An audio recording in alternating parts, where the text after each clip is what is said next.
బీహార్లోని ఆరా సిటీలో Tanishq jewellery showroom అప్పుడే తెరిచారు. ఉదయం 10:30 గంటల సమయంలో సేల్స్ గర్ల్స్ అంతా కూడా శుభ్రం చేస్తూ ఉన్నారు. మేనేజర్ కూడా లెక్కలు చూసుకుంటూ ఉన్నారు. అయితే సడన్ గా 9 మంది దుండగులు మామూలుగానే లోనికొచ్చారు. కానీ కాసేపటికే వారి మొహాలకున్న ముసుగు చూసి లోపల ఉన్న వారికి అర్థమైపోయింది. వారికి అర్థమైనట్టు వీరికి అర్థం కాగానే వెంటనే తుపాకులు చూపించి మొబైల్ ఫోన్ స్వాధీనం చేసుకున్నారు. మీరు సహకరించకపోతే చంపేస్తాము అని బెదిరించారు. అయితే కొంతమంది దొంగలు కింది అంతస్తుకు వచ్చారని తెలియగానే పైన ఉన్న సేల్స్ గర్ల్స్ అంతా కూడా చాలా తెలివిగా తన ముందున్న కౌంటర్లోని ఆభరణాలను సొరగులోకి సర్దేశారు. కానీ ఈ లోపే పైన 4 కింద 5 దొంగలు అలర్ట్ అయ్యారు. ఉద్యోగులందరినీ కూడా ఓ గదిలో బంధించారు. అయితే ఓ ఎంప్లాయ్ బయటకు పారిపోయేందుకు ప్రయత్నించగా తీవ్రంగా కొట్టారు. ఇక మేనేజర్ను కూడా వారితో పాటే బంధించి ఉంచారు. దాదాపుగా అరగంట సేపు 5 బ్యాగుల్లో మొత్తం నగలను సర్దేశారు. వాటి విలువ దాదాపుగా 25 కోట్ల పైనే ఉంటుంది. 2 అంతస్తుల్లో ఉన్న నగలను 70% వరకు సర్దేశారు. ఆ తర్వాత అక్కడి నుంచి పారిపోయారు. ఆ వెంటనే తనిష్క్ మేనేజర్ పోలీస్ ఎమర్జెన్సీ నంబర్కు కాల్ చేశారు. సార్, 25 కోట్ల రూపాయల విలువైన నగలను దొంగలు ఎత్తుకెళ్లిపోయారని చెప్పారు ఆయన. అయితే దొంగలు కాలినడకన పారిపోయారని ఆ తర్వాత వచ్చిన పోలీసులకు చెప్పారు సిబ్బంది. ఇటు పోలీసులు షోరూమ్ ను సీజ్ చేశారు. ఉద్యోగస్తుల ఫోన్లన్నింటినీ కూడా స్వాధీనం చేసుకున్నారు. విచారణ మొదలు పెట్టారు. అయితే ఎక్కడే ట్విస్ట్ ఇచ్చారు సిబ్బంది. మేము కాల్ చేసిన అరగంట తర్వాత పోలీసులు వచ్చారు. అప్పటికే దొంగలు పారిపోయి ఉంటారు. మాలోని ఓ వ్యక్తి తన దగ్గరున్న రెండో ఫోన్ నుంచి పోలీసులకు కాల్ చేశాడు. వారు వెంటనే గాని వచ్చి ఉంటే షోరూమ్ లోనే దొంగలు దొరికేవారు. కానీ చాలా నిర్లక్ష్యంగా పోలీసులు వ్యవహరించారని ఆరోపించడం కొసమెరుపు. భోజ్పూర్ పోలీసులు వెంటనే స్టేట్ మొత్తం దొంగల గురించి పోలీసులను అలర్ట్ చేశారు. ఈ భారీ దొంగతనం దేశం మొత్తం వైరల్ గా మారింది. సీసీటీవీ ఫుటేజ్లను చూసి బాబోయ్ ఇదేం దొంగతనమని జనం ముక్కున వేలేసుకున్నారు. మామూలుగా జ్యువెలరీ షాప్ లో దొంగతనం జరిగితే కిలోమీటర్ దూరంలో ఉన్న పోలీసులు సమయానికి రాకపోవడం అందరినీ షాక్ గురిచేసింది. దాదాపు అరగంట సేపు బేపచ్చం సృష్టించారు దొంగలు. అయితే మొదటి కాల్ చేయగానే పోలీస్ కార్ వస్తుందని చెప్పారు. కానీ అరగంట వరకు కూడా రాలేదని ఆరోపించారు స్టోర్ మేనేజర్. దాదాపుగా 30 సార్లు పోలీసులకు ఫోన్ చేశారు. అయితే అరగంట తర్వాత వచ్చి పోలీసులు హడావిడి చేయడంపై ఆగ్రహం వ్యక్తం చేస్తున్నారు తనిష్క్ సిబ్బంది. ఈ ఘటనపై సర్కారు సీరియస్ అయింది. దొంగలను వెంటనే పట్టుకోవాలని ఆదేశించారు. ఇక ఏఎస్పీ ప్రాచీక్ కుమార్ ఆధ్వర్యంలో ఓ సిట్ కూడా ఏర్పాటు చేశారు ఉన్నతాధికారులు.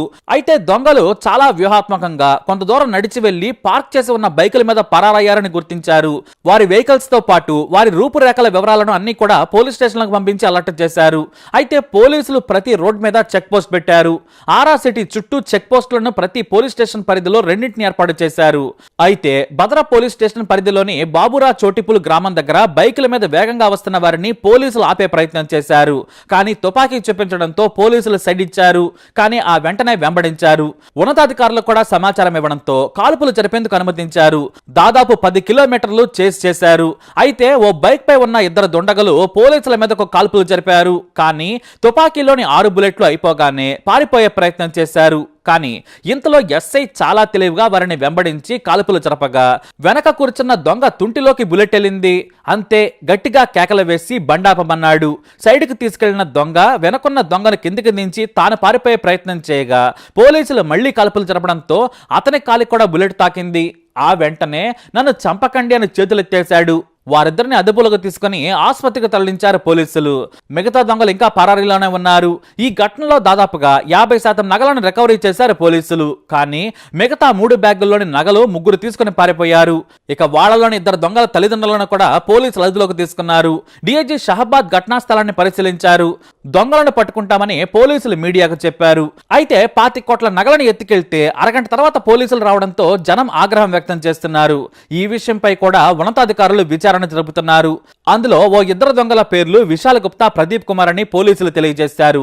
ఒకేసారి జీవితంలో సెటిల్ కావాలని దొంగతనం చేశామని పోలీసులకు చెప్పారు దొంగలు. మిగతా వారి కోసం పోలీసులు వెతకటం మొదలు పెట్టారు.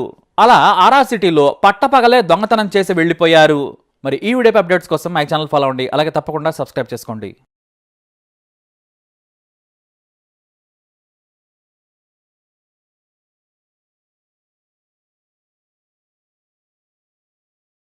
अपने सर जैसे ही गार्ड अंकल को गोली बंदूक के साथ बंदूक छीनते ही गार्ड की इन करते गए लोग। इन करते हुए सबको मतलब एक साइड कर दिया, सबके रिवॉल्वर भिड़ा के सबको साइड कर दिया। हम काउंटर तक छिप गए, हम स्टॉक लगा रहे थे, काउंटर तक छिप गए।